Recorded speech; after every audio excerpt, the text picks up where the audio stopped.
What is America? It's a big question, and I think it means something different to each of us. Maybe we used to be able to agree on what it was, but we can't take that for granted anymore. If we're going to live together and work together, then we should probably try to find some common ground. Hi, I'm John Minervini, and this is What is America? It's a podcast. For the next year, I'm going to live on the road. I'm going to drive all over the country and talk to people about their lives. Together, we're going to figure out the new story of America, who we are, what we value, and what our goals are. Want to come?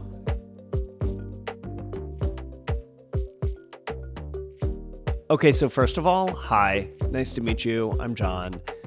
To introduce the podcast, I want to do a thought experiment. Imagine that you had asked your grandparents back in the 60s, assuming your grandparents are American.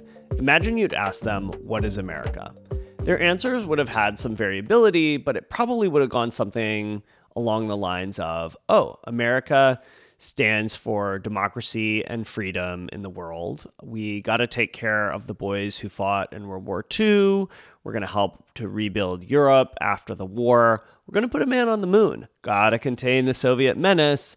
Got to figure out civil rights here at home so that everybody has a fair shot at the American dream. It's not a perfect answer, but now imagine you ask that question today. I think people's answers are going to be a lot more all over the map. This is actually something that I wish that Obama or Trump had done after they got elected, is to go to big cities, go to small towns and rural areas, and just talk to people. Be like, what is your life? And what are the choices you have to make on a daily basis and a weekly basis? And what does the American dream look like for you? And what are you afraid of? And what gets you out of bed in the morning? And how are your finances? And in that way, worked toward a new set of values for America. Because if you don't have a set of values or a set of goals and priorities, then how are you going to make a budget? And how are you going to build a legislative agenda and draft a law or repeal a law or pass a law? So in many ways, this is the values exercise that I wish those guys had done. In terms of nuts and bolts, basically each month for the next year, I'm going to live in a different place. And each week, I am going to post a conversation with somebody I meet. Or sometimes it's just going to be me chatting with you about what we've been seeing and hearing. Of course, it's going to take a hell of a vehicle to go on a journey like that. And fortunately, I know just the vehicle. I'm here in Memphis. It's a beautiful spring day. All the birds are singing. All the flowers are popping out on the trees. And I'm about to introduce you to someone who is very special to me. This is the spaceship that we're going to use to go on this adventure. Friends, fellow travelers, this is Alexi. So Alexi is a Toyota Prius. He is named for Alexis de Tocqueville, who is a Frenchman who came to the U.S. in the early 1800s.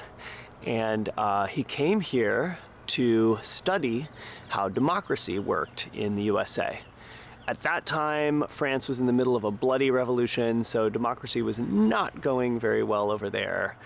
So he came to the U.S., he traveled around the country for 9 months, talked to people, just asked them about their lives, about their politics, and then wrote about it in a book called Democracy in America. So basically, he copied me, but I'm chill about it. The cool thing about Alexis de Tocqueville is that he didn't really have an argument that he was trying to make. He just kept an open mind, and he paid really close attention to what he was seeing and hearing. And that enabled him to notice the strengths of American democracy, but also some potential weak spots. And the cool thing about this Alexi is that he's a hybrid. So as we know, that means he runs half on gasoline and half on MPHs. which are moments of profound humanity. So when somebody really opens up and says what's in their heart or what's on their mind, that is a moment of profound humanity. And I cannot wait to get some MPHs in the tank. So thank you to you, Alexi, and thank you to you for coming on this journey with me.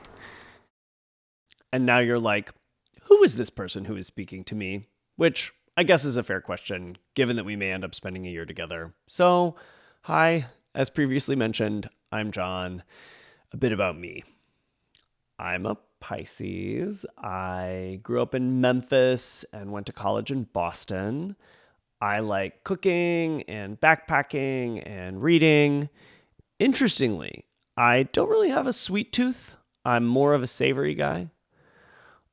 In terms of my career, I started out in journalism and nonprofit. And then for the last 8 years, I've been working in tech in San Francisco. That is where I met my wonderful partner, Brian. Brian and I live in a 100-year-old Victorian home in San Francisco's sunny Mission District. There is this weird thing going on with the news right now where people think San Francisco is a hellscape. It is not.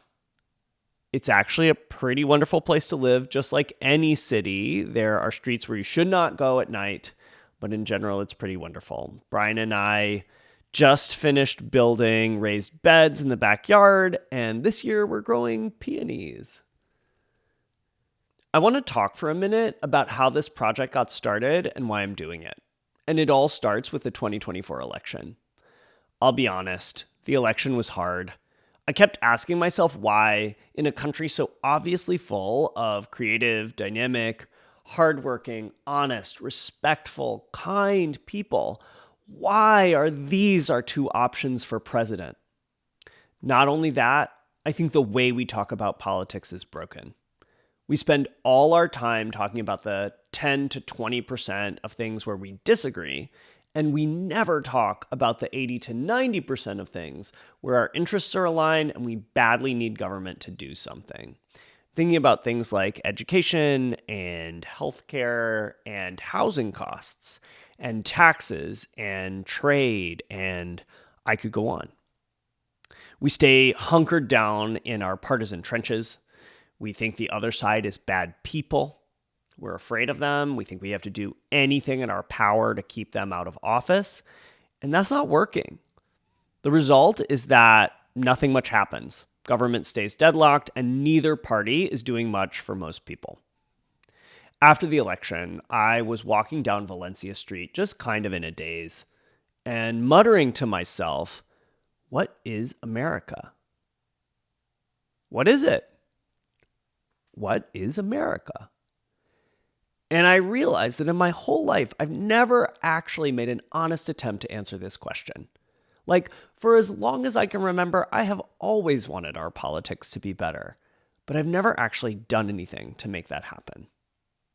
Around the election, I heard this Gandhi quote, and it's been rattling around in my head ever since. He said, "The act may seem small, but it's important that you do it." And that got me.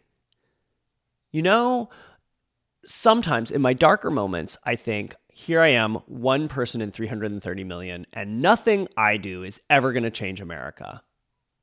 But actually, we don't know.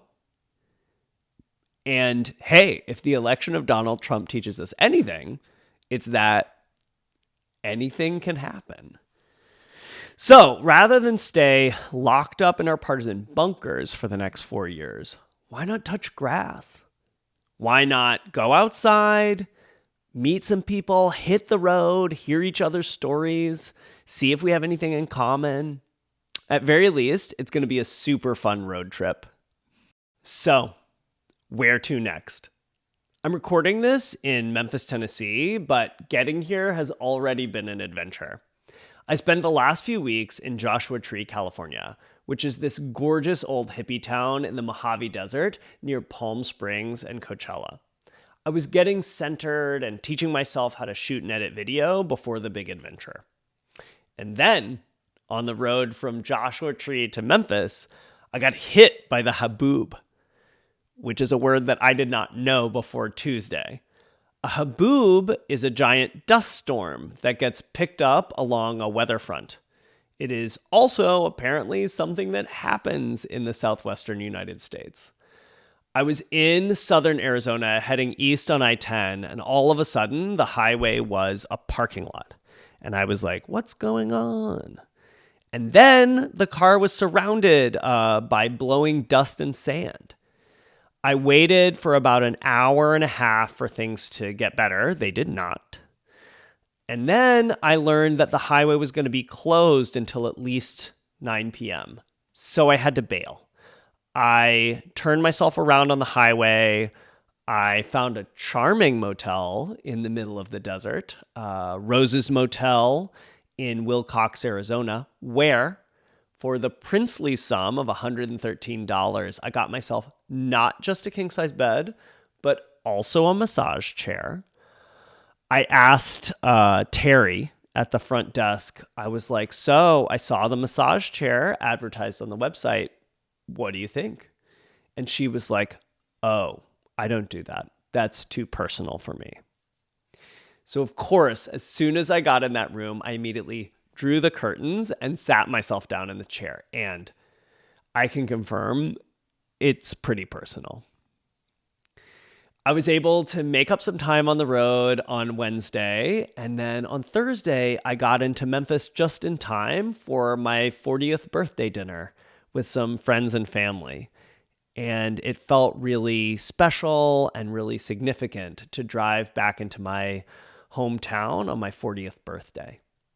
We're going to spend the next month in Memphis. It's not just the home of the blues, it's also where I'm from. And if you ask real nice, I might could bring back my accent for a spell. No, I may be biased, but I think Memphis is one of the best places in the whole world. And it's got a fascinating story to tell. Up next, we're going to Gainesville, Florida. Gainesville is a quaint southern town that was transformed by the arrival of the University of Florida in the early 1900s. For those who don't know, UF is one of the biggest universities anywhere in the world. It's got nearly 70,000 students. Today, Gainesville is a lively mix of young and old, rich and poor, liberal and conservative, and it's growing fast. Our third destination is Allentown, Pennsylvania. Allentown has a population of 125,000, which makes it Pennsylvania's third largest city after Philly and Pittsburgh. It has a rich history of steel and silk production, but unfortunately, many of those jobs have made their way overseas. So Allentown is busy doing what so many places in the US are doing right now, which is rediscovering and reinventing itself. Want to come? Because I want you to come. If you want to stay connected and stay up to date, the best thing you can do is sign up for the newsletter. Go to whatisamericapodcast.com and enter your email. If you're trying to follow me on social, I'm at What Is America Podcast on YouTube, LinkedIn, Instagram, and TikTok. And if audio is your thing, you can find us on Spotify and Apple Podcasts and really wherever you get your podcasts. Tell your friends. Okay, before I get out of here, I want to say a big thank you to 3 people who helped me make the podcast a reality. Justin Newell is the badass photographer who took my headshots. Darina Bendas is the talented designer who helped me develop the visual brand identity for What Is America. And Aaron Rice is doing God's work by helping me learn how to shoot and edit video. Thank you to these 3 amazing folks, and for everybody else, you should definitely hire them. Reach out to me at whatisamericapodcast@gmail.com, and I will share their contact info. Next week, I'm going to post the first interview here in Memphis, and I'm really excited about that. Until then, I thought I would leave you with the Gandhi quote, "The act may seem small, but it's important that you do it." Thanks very much for tuning in, and I'll see you next week.